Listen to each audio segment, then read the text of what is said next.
Gauss प्रमेय लिखिए एवं सिद्ध कीजिए। आज ये बहुत ही इम्पोर्टेंट, मतलब ये कई बार आ चुका है, ये बहुत इम्पोर्टेंट प्रश्न है गॉस प्रमेय।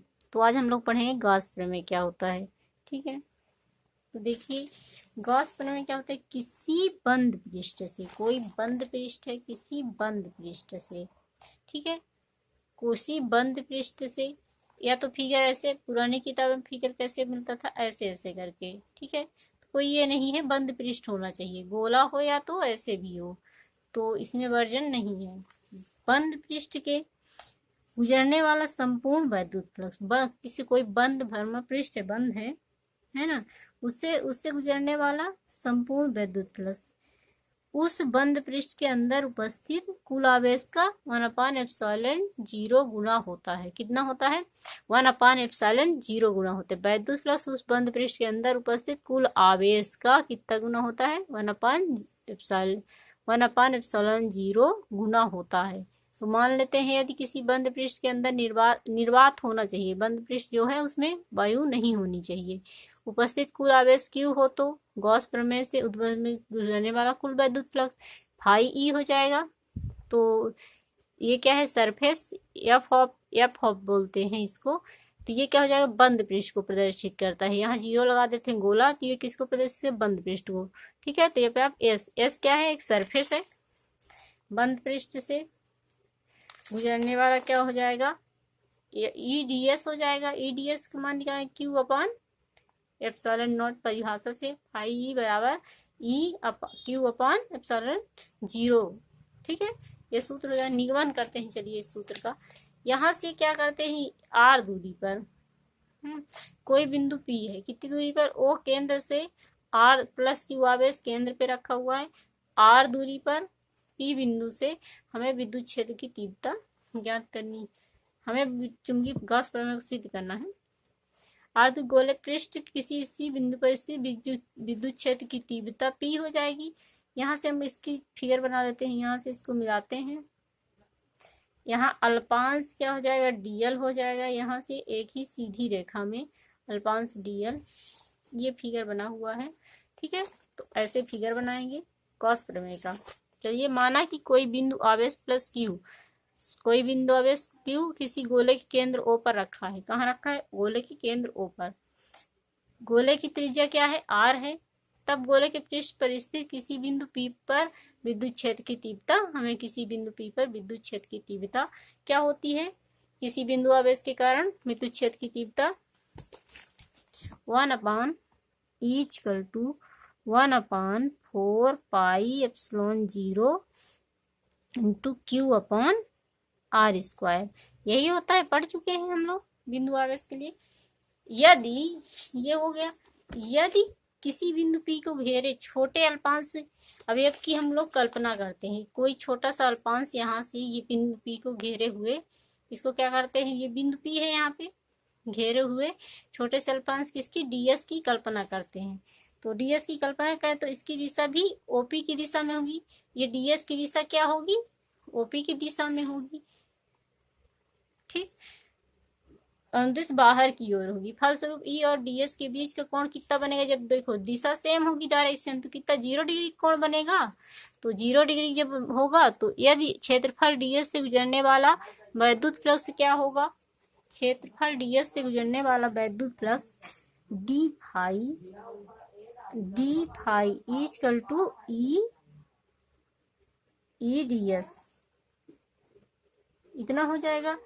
तो हम क्या करेंगे, यह लिख सकते हैं equal to E ds cos theta. अब cos थीटा का मान कितना है? ये एक ही दिशा में है। किस दिशा में है? एक ही दिशा में। cos थीटा का मान कितना डिग्री कोण बनेगा? 0 डिग्री का।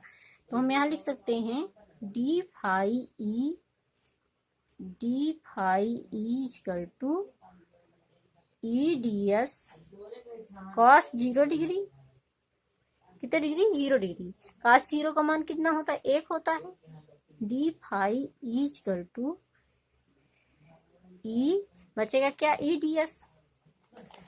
ठीक, समीकरण उसको क्या माने हैं? 1 माने। समीकरण 1 में मान रखने पर, मान रखने पर मान रख देते हैं, तो d phi E equal to क्या हो जाएगा 1/4 pi epsilon 0 into Q upon E की जगह रख रहे हैं और ds बचेगा r² ds।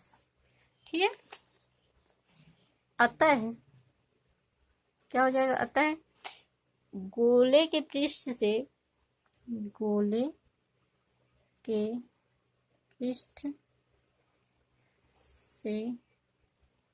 गुजरने वाला कुल विद्युत फ्लक्स, गुजरने वाला संपूर्ण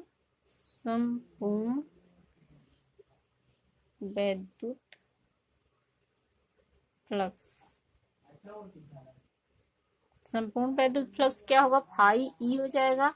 डी एक अल्पांश के लिए था, ये संपूर्ण फ्लक्स हो जाएगा फाई ई टोटल गोले के लिए, surface yes E d phi ई,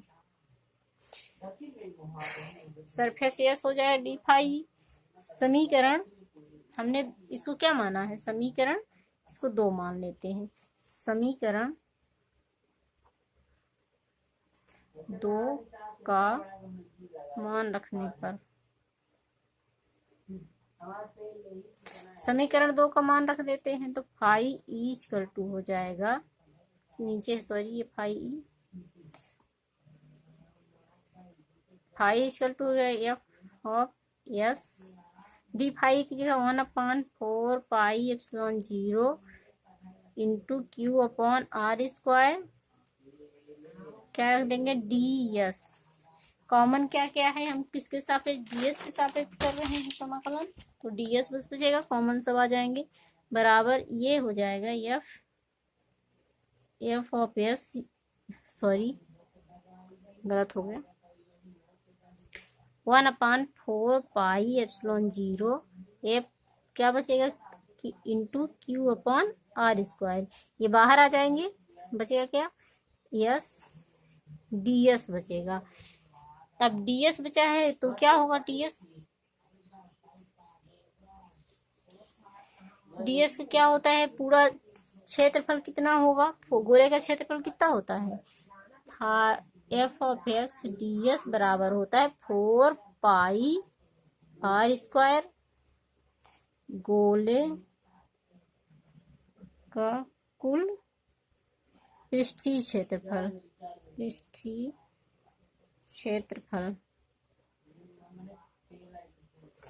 क्षेत्रफल हो जाएगा, तो हम फाई ds की जगह क्या रख देंगे, फाई ई इक्वल टू हम रख सकते हो 1/4 pi epsilon 0 into Q upon r², हम डी इतने की जगह रख सकते हैं कितना, इतना 4 पाई r², देखो क्या r² से r² कैंसिल हो जाएगा, 4 पाई से 4 पाई कैंसिल, बचेगा क्या फाई ई इक्वल टू क्या बचेगा क्यू अपॉन एप्सिलॉन 0, यही हमारा गॉस प्रमेय का व्यंजक है।